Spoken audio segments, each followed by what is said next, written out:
यार एक बात समझ नहीं आ रही, सनी देओल ने बंटवारा 1947 फिल्म को ही क्यों चुना? सोचो, एक एक्टर जिसने अभी अभी गदर 2 से साबित किया था कि 60 की उम्र के बाद भी उसकी पुरानी इमेज करोड़ों लोगों को सिनेमा घरों तक ला सकती है। फिर बॉर्डर 2 भी आ गई, यानी सनी के पास इस वक्त वो करने का पूरा मौका था जो उन्होंने दशकों तक किया था।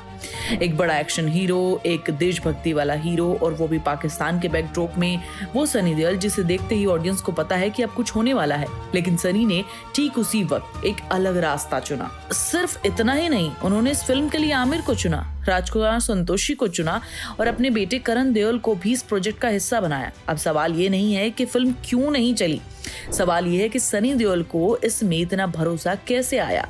क्या उन्हें लगा कि आमिर खान और राजकुमार संतोषी के नाम मिलकर वो कर सकते हैं जो अकेले उनकी गदर वाली इमेज नहीं कर सकती? क्या ये उनके अपने करियर को लेकर फैसला था, या फिर क्या सनी देओल अपने बेटे करण देओल के लिए एक बड़ा मौका तलाश रहे थे? और अगर ऐसा था तो क्या सनी ने अपने बेटे के लिए अपनी सबसे सुरक्षित चीज पर ही दांव लगा दिया, अपनी खुद की सुपरस्टार इमेज पर? आज कहानी सिर्फ बंटवारा 1947 के फ्लॉप की नहीं है। आज कहानी उस फैसले की है जिसे लेकर सबके दिमाग में सवाल है कि सनी ने यह फैसला आखिर लिया ही क्यों। आग लगा दूंगा पूरे शहर को। हिंदू औरत के लिए आप हिंदू औरत।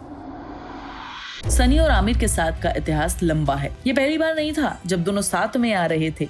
1990 में दिल और घायल, 1996 में राजा हिंदुस्तानी और घातक, और 2001 में वो क्लैश जिसे आज भी बॉलीवुड के सबसे बड़े क्लैशेस में गिना जाता है, लगान और गदर। दोनों की अपनी ऑडियंस थी, दोनों का अपना स्टारडम था, दोनों की इमेज थी, और शायद इसीलिए सनी और आमिर की राइवलरी में कभी वो दुश्मनी वाली बात नहीं थी। ये ज्यादा से ज्यादा एक हेल्दी कंपटीशन था। दोनों अपनी अपनी जगह के सुपरस्टार थे। लेकिन पहली बार 2026 में कहानी बदल गई।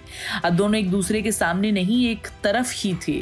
Aamir Khan producer, Sunny Deol actor, Rajkumar Santoshi director, और ऊपर से करण देओल का कास्ट का हिस्सा होना।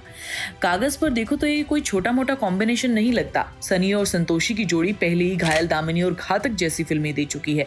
सनी को उन पर बहुत भरोसा होगा। आमिर खान का नाम अपने आप में भरोसे का नाम है, और सनी उस वक्त अपने करियर के फेज में थे जहां उनकी पॉपुलैरिटी फिर से आसमान पर थी। तो ये सिर्फ गलत फिल्म चुनाव कैसे हो सकती है?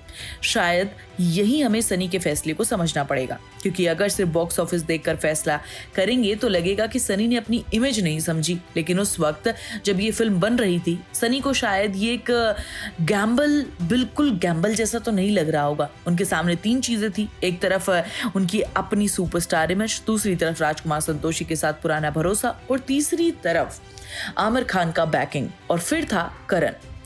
यार करण देओल का नाम सुनते ही बहुत इंपॉर्टेंट हो जाता है, क्योंकि एक पिता के तौर पर सनी शायद अपनी अगली हिट नहीं देख रहे थे। वो अपने बेटे के करियर के लिए कुछ बड़ा करना चाहते थे। करण को पहले भी लॉन्च किया जा चुका था, लेकिन बॉलीवुड में किसी स्टार का बेटा होना, अपने दम पर जगह बनाना, 2 बिल्कुल अलग चीजें हैं। और अगर आपके पास एक ऐसी फिल्म हो जिसमें सनी खुद हो, आमिर खान प्रोड्यूसर हो, राजकुमार संतोषी डायरेक्टर हो, तो एक पिता को ये मौका बड़ा क्यों ना लगे। और शायद बंटवारा 1947 की सबसे दिलचस्प चीज यही है।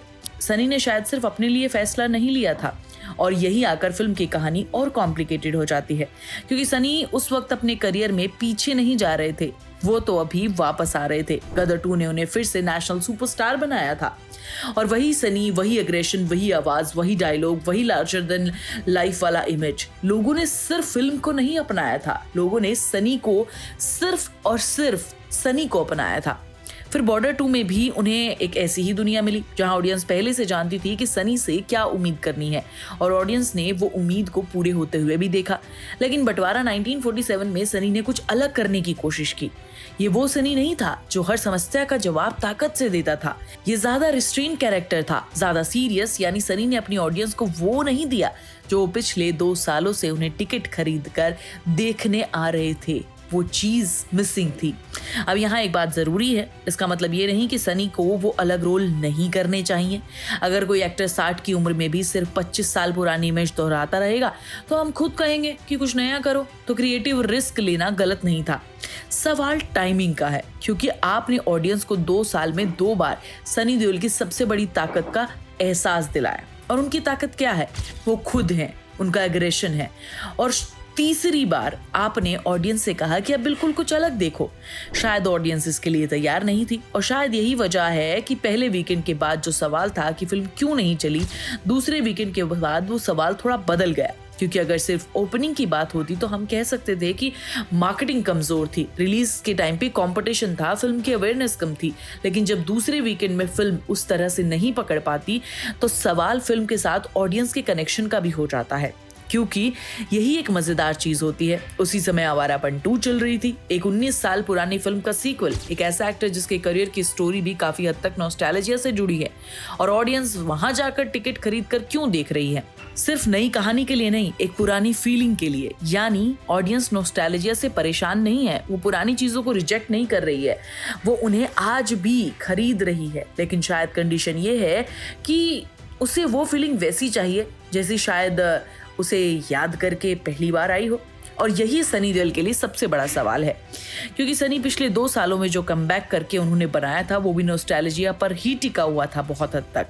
ऑडियंस ने तारा सिंह को याद किया, फिर सनी के पेट्रियोटिक इमेज को याद किया और फिर आवाज को याद किया, उनके पुराने डायलॉग्स और उनके पुराने अंदाज को याद किया। लेकिन बंटवारा 1947 में सनी ने ऑडियंस को यादों से बाहर निकालने की कोशिश की और शायद ऑडियंस ने कहा नहीं, हमें उसी सनी के साथ रहना है जिसे हमने वापस बुलाया था। अब सोचो, अगर सनी ने ये फिल्म सिर्फ अपने लिए की होती तो शायद सवाल आसान होता।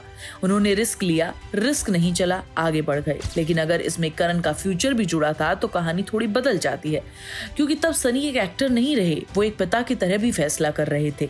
और शायद आमिर खान और राजकुमार संतोषी के साथ इस डिसीजन को और भरोसेमंद बना रहा था, क्योंकि सनी अकेले कोई रैंडम एक्सपेरिमेंट नहीं कर रहे थे। उनके साथ वो डायरेक्टर थे जिसने उनके करियर की सबसे बड़ी फिल्मों में से उनका साथ दिया। उनके साथ वो सुपरस्टार था जो खुद फिल्म मेकिंग और कंटेंट को लेकर बेहद सोच समझकर फैसले लेने के लिए जाना जाता है। उनके साथ उनका बेटा था। तो शायद सनी को लगा कि ये वो फिल्म है जिसमें मैं सिर्फ अपनी अगली हिट नहीं बना रहा, मैं कुछ और बना रहा हूँ। करण के लिए एक प्लेटफॉर्म, अपने पुराने डायरेक्टर के साथ रियूनियन, आमिर खान के साथ पहली बड़ी पार्टनरशिप और खुद के लिए एक अलग तरीके का रोल। कागज पर यह फैसला गलत नहीं था, लेकिन सिनेमा में सबसे मुश्किल चीज यही है, कागज पर सही दिखने वाले फैसले अक्सर दिलों में, ऑडियंस के दिलों में बैठे जरूरी नहीं है। और शायद बंटवारा 1947 की सबसे बड़ी कहानी यही है। सनी देओल ने अपनी इमेज नहीं तोड़ी क्योंकि उन्हें अपनी इमेज से नफरत थी, शायद उन्होंने उसे तोड़ने की कोशिश की क्योंकि उन्हें लगा कि अब मैं सिर्फ सनी नहीं रह सकता जो ऑडियंस मुझे देखना, मुझे बनाना चाहती है। लेकिन ऑडियंस ने पिछले 2 सालों में कुछ और ही साबित किया था। उन्होंने दिखा दिया था कि वो सनी को सिर्फ एक्टर की तरह नहीं, एक इमोशन की तरीके से देखते हैं और इमोशन को बदलना कैरेक्टर बदलने से कहीं ज्यादा मुश्किल होता है। इसलिए मुझे लगता है कि बंटवारा 1947 का सवाल सिर्फ ये नहीं कि सनी देओल ने गलत फिल्म चुन ली, सवाल ये है कि क्या सनी ने अपनी ऑडियंस को बहुत जल्दी बदलने की कोशिश कर दी, और क्या करण के लिए एक बड़ा मौका बनाने की कोशिश में उन्होंने अपने करियर की सबसे बड़ी ताकत को ही दांव पर लगा दिया। क्योंकि 2 दुश्मनों का एक साथ आना अपने आप में कोई गारंटी नहीं है। आमिर और सनी दशकों तक एक दूसरे के सामने खड़े रहे हैं और फिर एक दिन दोनों साथ में आ गए, लेकिन ऑडियंस को दोनों का साथ उतना इंटरेस्टिंग नहीं लगा जितना इन दोनों को अपनी अपनी दुनिया में देखना था। और यही इस कहानी की सबसे बड़ी दिक्कत है। सनी और आमिर ने कंपटीशन खत्म कर दिया, लेकिन बॉक्स ऑफिस ने नहीं किया। अब सवाल आपके लिए है, अगर आप सनी की जगह होते तो गदर 2, बॉर्डर 2 जैसी 2 बड़ी कामयाब फिल्मों के बाद वही पुराना सनी करते या आमिर, राजकुमार संतोषी और करण देओल के साथ रिस्क लेते? क्योंकि सनी का फैसला गलत था या सही, ये आज भी पूरे तरीके से तय नहीं हुआ। लेकिन एक बात जरूर तय हो गई, सुपरस्टार बनना मुश्किल है, लेकिन सुपरस्टार बनने के बाद ऑडियंस को समझना और भी ज्यादा मुश्किल है। अब इस पर तुम्हारा क्या कहना है मुझे कमेंट करके जरूर बताना। मैं तुम्हें नेक्स्ट वीडियो में मिलूंगी।